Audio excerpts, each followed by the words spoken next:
Alright, Cafe Amazon, Cavite City. Isa sa pinakamalupit na kapihan dito sa Cavite City.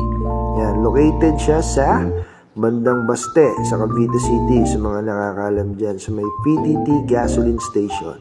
So yan, ako, napakaganda ng kapaligiran dito. Talagang napakamaaliwalas.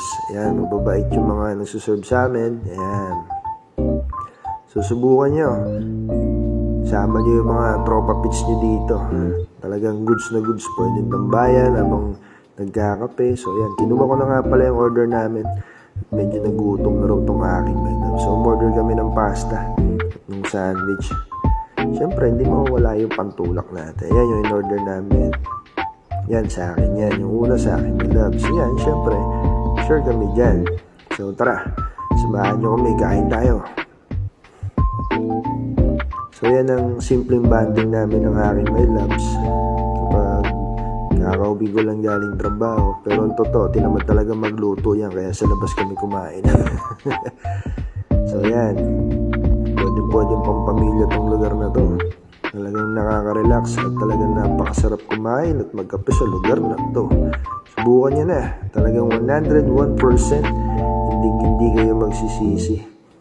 Talagang napakasarap ng mga pagkain dito at hindi nakakasawa at hindi siya nakakaumay. Ako sa totoo lang, hindi ako mahilig sa pasta. Pero nung natikman ko yung pasta dito, naku, talaga naman kahit araw-arawin mo pa.